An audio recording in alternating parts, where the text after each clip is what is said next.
Hello, everyone, and welcome to our pre-show lecture for Billy Budd. In the years I've been working at Des Moines Metro Opera, this is one of my favorite productions that we've ever produced, and I'm so excited to share it with you this afternoon. My name is Joshua Borths, and I'm the head of the directing staff at Des Moines Metro Opera and broadcasting to you live from Capital University in Columbus, Ohio, where I am the director of opera and musical theater, as well as a professor of music history. So when I started in the opera business, I got to know about an organization called Opera America, which is DMMO is a proud partner of, and it's the support network for all of the opera companies in America, as the title might be self-explanatory and tell you from that. And I went to my first opera conference in 2015, and that conference was in Washington, D.C. And the keynote speaker at that conference was Justice Ruth Bader Ginsburg of the U.S. Supreme Court. And one of the questions that was asked of her in a moderated discussion, question that's asked of almost every opera lover that I know, what is your favorite opera? And Justice Ginsburg answered with Billy Budd. The moderator of the conversation looked at her slightly askew and went, that's an interesting and unconventional choice. Why is that? And she went on to describe what she finds so compelling about Billy Budd, and that is the central conflict of this show being between what is right and what is lawful, what is legal and what is moral. That is a fundamental question, obviously, for her as a justice on the U.S. Supreme Court, and is a fundamental question of all of us who take on any kind of leadership role. What happens when what we are told we must do is in conflict with what we know is right? That is the central question of Billy Budd, and a question that I think is deeply resonant to all of us in our world today. This opera premiered in 1951 at the Royal Opera House in London, and features a score by Benjamin Britten and a libretto or text by E.M. Forrester, the famous English novelist of Passage to India, Room with a View, etc., and Eric Crozier. And they used for this opera the source material of the novella by Herman Melville. I encourage you, if you're interested in the original novella and in the source material of this opera, check out the really great chat that the director of this production, Christine McIntyre, did with a notable Melville scholar earlier this week on the Des Moines YouTube channel. It's fantastic. And so Benjamin Britten and his librettist decided to adapt this work by Melville into the opera that you are about to see. The central plot, while it's easy when you're watching the epic scope of Billy Budd, it's easy to, get just bowled over by the 80 people that are on stage, the giant ship that is in existence, but ultimately it's a story of three central characters. The setting is in 1797 in the middle of the Napoleonic Wars, so when England is fighting France, fighting Napoleon. And we are on the HMS Indomitable, which is a warship that is fighting the French and others in these wars. And because there was a shortage of seamen, they were conscripting soldiers. And so Billy Budd is a young, charismatic, beautiful, charming, optimistic young man who is conscripted onto the HMS Indomitable. There he becomes very, very popular and has only one Achilles heel, and that is that he's a stammerer. And this is a somewhat endearing quality that he has, and everyone immediately is reminded of home and reminded of hope by Billy's presence on the ship. The sergeant at arms, John Claggart, immediately becomes envious, distrustful, and loathes Billy Budd. Now, in the novella, there are reasons why that are alluded to, but it's never expressly said. The opera is similar, although takes a slightly different tack. But essentially, Claggart, the master in arms, the police sergeant, if you will, on the boat, sets out to destroy Billy Budd. And so he accuses him of mutiny. This was a serious, serious offense during this Napoleonic era, and still to this day. We'll talk a little bit more about that in just a moment. This accusation of mutiny goes before Captain Vere, the captain of the Indomitable, and when he confronts Billy Budd and asks him to defend himself, Billy stammers. He gets frustrated. His honor is on the line. His life is on the line. And he lashes out physically, hitting John Claggart, who then dies. And Captain Vere is faced with the impossible choice.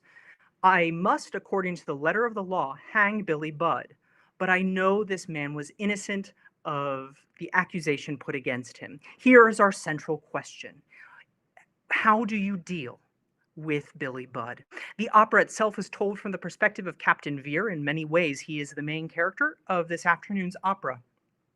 And like many leaders, it is kind of the story that he can't escape. It's the thing that is in the back of his mind, reliving. You'll notice the opera this afternoon has a beginning and final monologue where Captain Vere is working through the story. This opera is a memory play, as it deals with the central issue of morality. It is a stunningly profound work of art. It's a stunningly entertaining work of art, even though it is grave in its subject matter. And for my money, is one of Benjamin Britten's greatest contributions to Western music. This is a masterpiece. A little bit about Benjamin Britten himself. One of the most prominent English composers of the 20th century, if not the most prominent. He was born in 1913, and so being born at the tail end of World War I is very important to his outlook on life moving forward.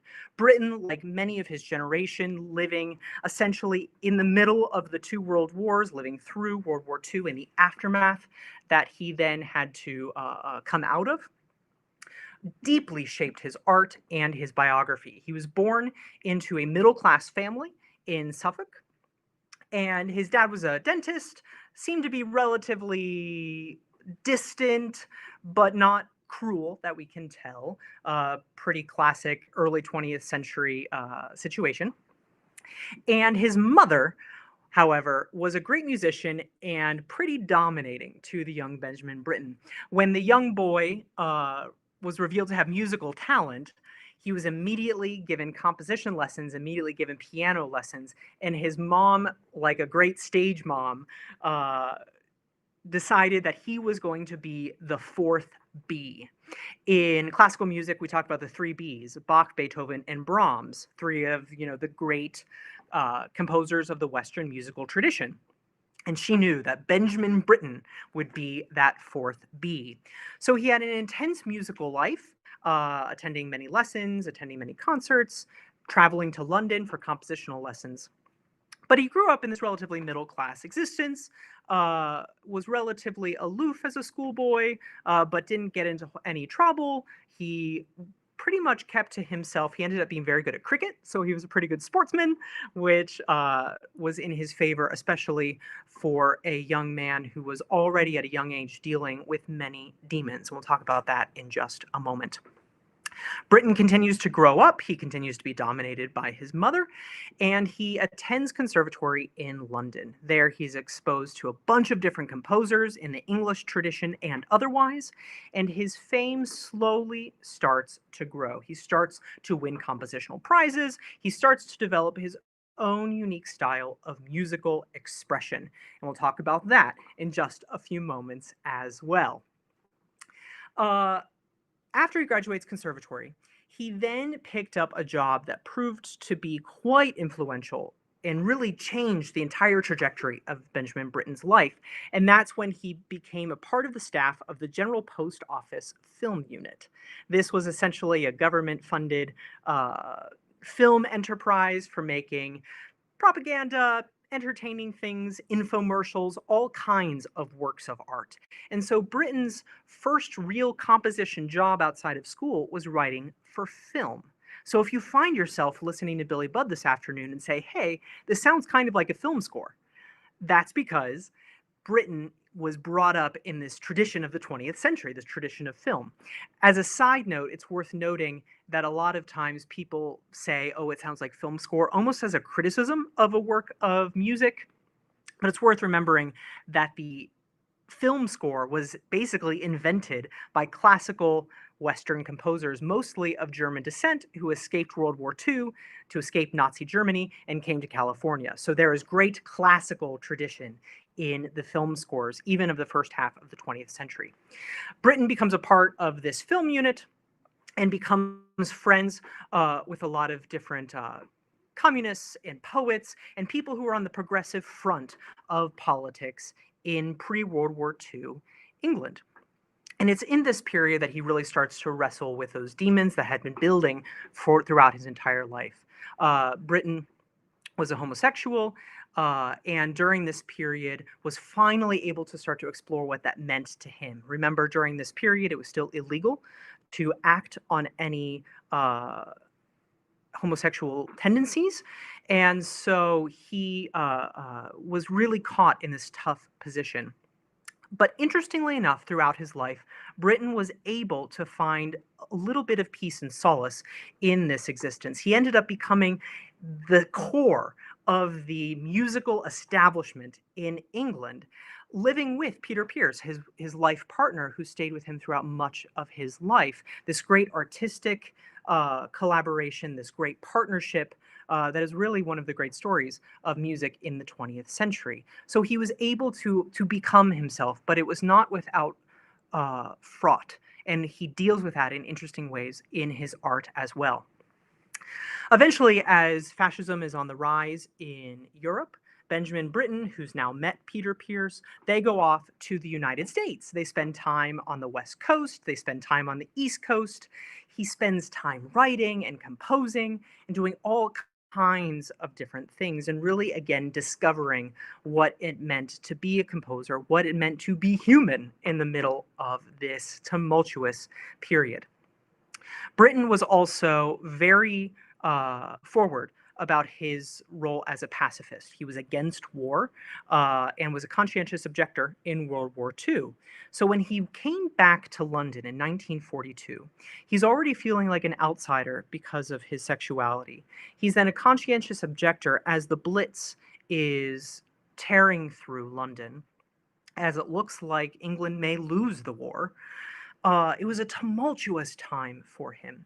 And so, what Britten set out to do was to resurrect English opera, essentially to take his skills he developed as a composer and lift up this art form that had essentially been neglected in the English tradition. I want to show you a quick photo, first of all, of Benjamin Britten and Peter Pierce as young men, uh, relatively soon after they met. So here we have Britten on the right and Peter Pierce on the left. Peter Pierce, it's worth noting, very prominent tenor, and the role of Captain Vere in Billy Budd was written for Peter Pierce, as well as many other great operatic roles that Benjamin Britten premiered. I want to show you another photo, and this is the famed English composer Henry Purcell. Henry Purcell was a composer, as you see, of the 17th century, and wrote the first English operas, particularly Dido and Aeneas, and really figured out kind of how to set English to the operatic tradition. Britten viewed it as a great loss and a great problem that the English language was never really viewed as a lyric language. There was no English tradition of opera. Essentially, England had outsourced that to Italy, France, and Germany, as had much of the rest of the Western world. And so he looked at the operas of Purcell and set about reviving a tradition, creating a tradition in actuality of English opera, a tradition that, because of his efforts, is alive and well today. British composers like Jonathan Dove, who wrote Flight, which DMMO did a couple of seasons back, is a great example of this Britten tradition of English opera continuing on decades after Britten's death. In this resurrection of English opera, and creation of this new tradition. The first masterpiece that he wrote was the opera in 1945, Peter Grimes, which DMMO did a couple of seasons back as well. Peter Grimes is an interesting opera. It was written at the height of World War II and is essentially about isolation. It's about being an outsider. And this sense of ambiguity, of isolation, of loneliness pervades all of Benjamin Britten's operatic works. Pay attention to that this afternoon. Pay attention at how the music, the drama, the character of Captain Vere is isolated from everyone else. Notice how our director, Christy McIntyre, keeps him entirely on his quarterdeck and in his office. He's isolated. Notice how John Claggart, with his attraction to Billy Budd, his anger at Billy Budd, his inability to connect with his other shipmen, keeps him isolated. This is one of the great themes that runs through all of Britten's operas, and it began with Peter Grimes, his first big hit, if you will. He continued to write, he continued to create operas, create symphonies. One of his greatest works and one of my favorite pieces of Western music ever is his War Requiem, which combines the traditional Latin mass text of the Funeral for the Dead with World War I poetry, a fascinating requiem on a war-torn century. And he becomes the preeminent English composer and really has not left that spot to this day. Benjamin Britten is synonymous with music of the 20th century in England. So much so that he even wrote an opera that ended up being a flop in celebration of the coronation of Queen Elizabeth II. After he established his fame, he moves with Peter Pierce to the seaside, and the sea factors deeply in all of Benjamin Britten's works as well. And they establish a festival, the Alderborough Festival, which is still in production to this day. You can travel to England once we're able to do so, and attend concerts in the festival house that Peter Pierce and Benjamin Britten set up. Britten, in addition to being a great composer, was also a great educator. He was a great conductor, a great pianist, a great administrator. And in the middle of the economic hardships after World War II, was able to create this English style of opera, following in the model of Henry Purcell, really against the odds. He was a phenomenal force to be reckoned with in that way.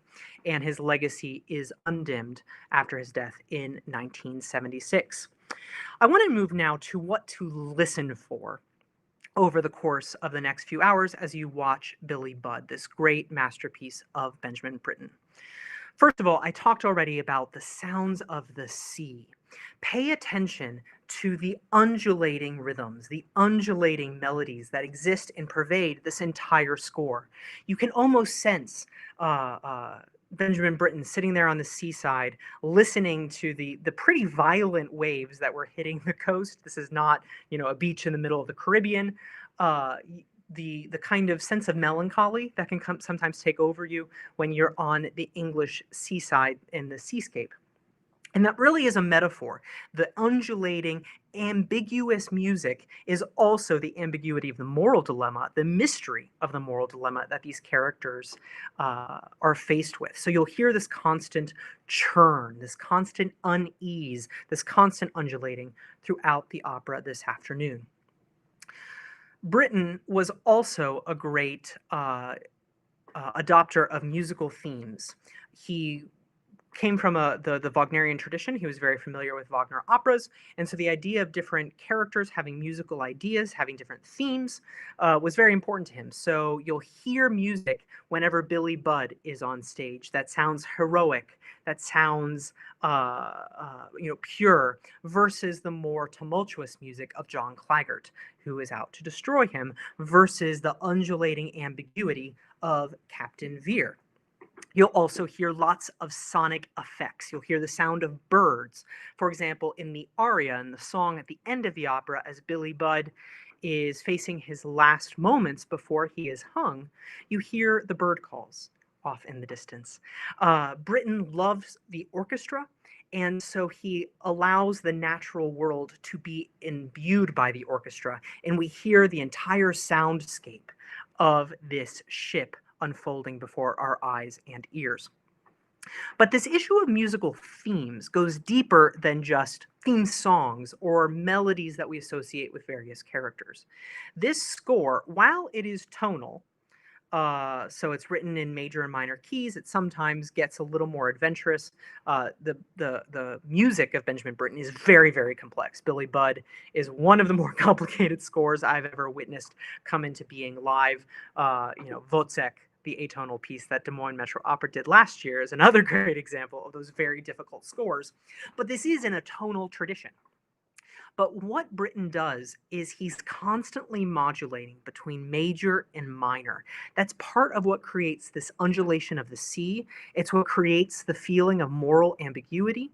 It's what creates this sense of isolation in the characters. They're never really sure if they're major, if they're minor. We're constantly second guessing ourselves in that way.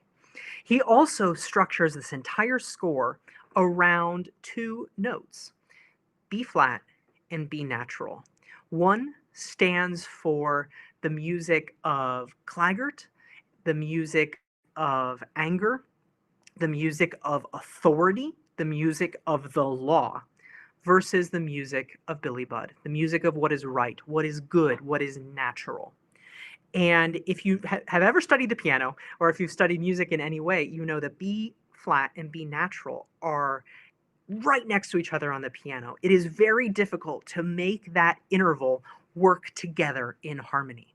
This is a story about how harmony is not always possible in the situations and in the moral complexity that we face as people on a daily basis. This opera is also beautiful because it is structured almost as a movie. It's incredibly cinematic. Notice how in the first act, we cinematically crossfade. The orchestra bleeds from one scene right into the other as we go above to below deck. This technique that he learned in film, Britten uses beautifully, heartbreakingly so, throughout this opera. While it's filled with moments of introspection, moments of really interesting dialogue, and monologue, it moves cinematically. So pay attention to that as well. It's kind of fitting to be watching this broadcast on your TV or on your computer or phone or wherever you are. Of all the operas that we are producing as part of this digital festival, Billy Budd is kind of the most conducive to experiencing it in its full glory digitally. Now, of course, hearing 80 people singing at you in the theater, is an experience that I'll never forget. But this is a very cinematic opera. Also, pay attention to the use of the orchestra. I've talked about this a couple times, that Britten loves the orchestra, and he was a master at orchestration. And he really lets the orchestra play a dominant role in the storytelling this afternoon.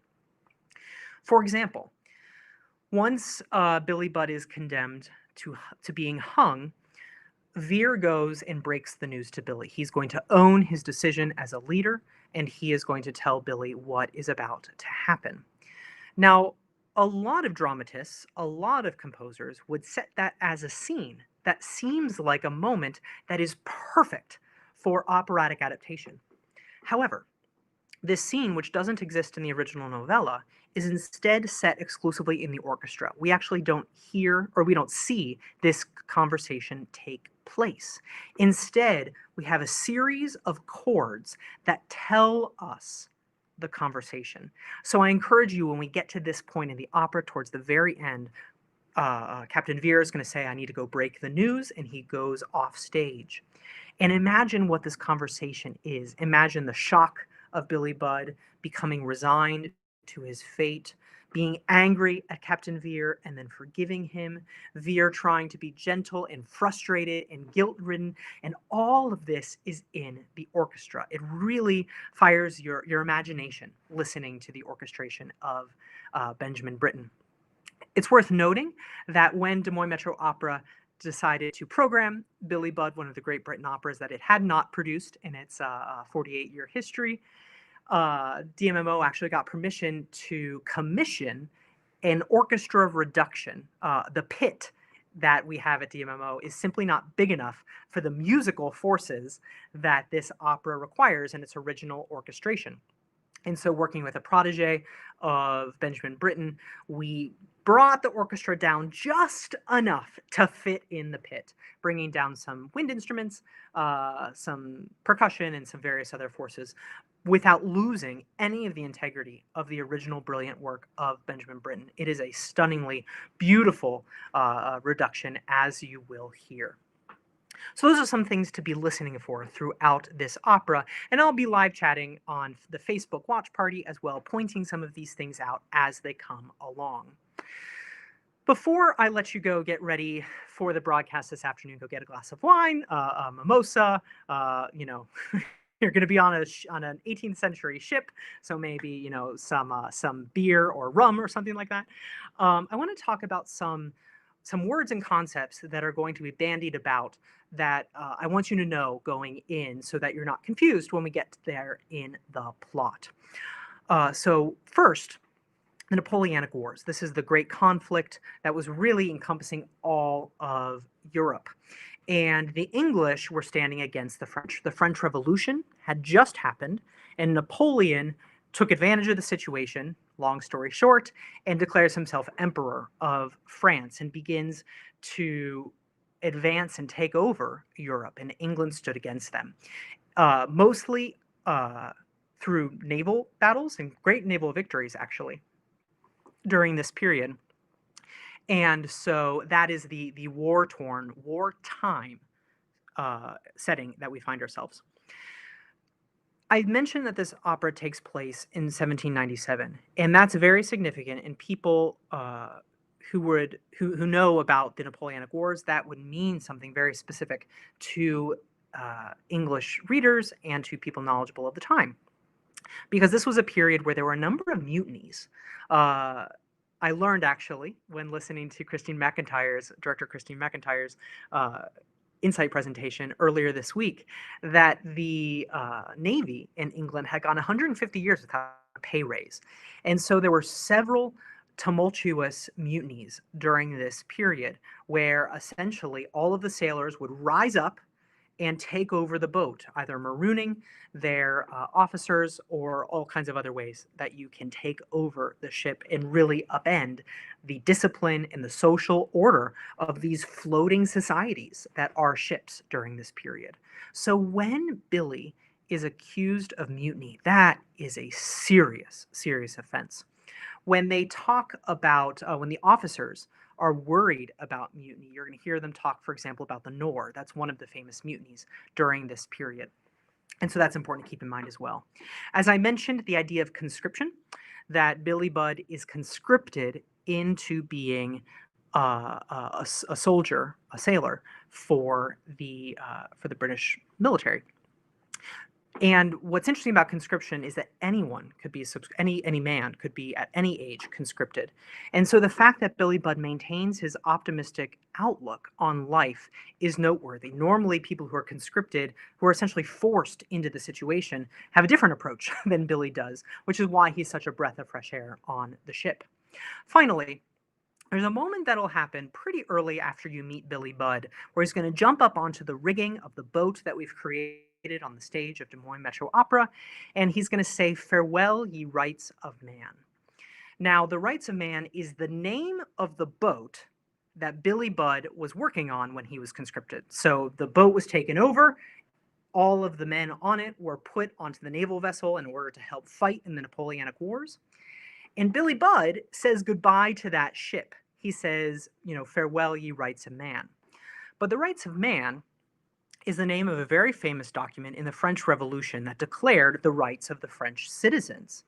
And so saying "Farewell, ye rights of man" was essentially giving French support when you're about to fight against the French in the Napoleonic Wars. So essentially, all of the officers, including Claggart, are saying, whoa, this guy is advocating insurrection. And it's one of the first examples that there are going to be misunderstandings. There are going to be fundamental frictions that exist in the situation that Billy Budd finds himself on the HMS Indomitable. So those are a couple things to be on the lookout for in terms of the story that help you get into this world that will unfold on stage. Director Christine McIntyre, our maestro David Neely, and the stunning cast of singing actors will really take you into the world of the Indomitable in the late 18th century and into the mind of Captain Vere. Remember, this is a story about what happens when what is right and what is legal end up being in conflict. And I encourage you, while you see Captain Veer, while you see Claggart, while you see Billy grapple with this situation, to think about all the resonances that exist maybe in your life, in our world today. When is the right time to be a leader and uphold the law and uphold policy and all of those things, and when that comes in conflict with what you know in your conscience to be true? This is the great moral dilemma of being human, and the great moral dilemma, as Justice Ginsburg beautifully pointed out, the moral dilemma of Billy Budd.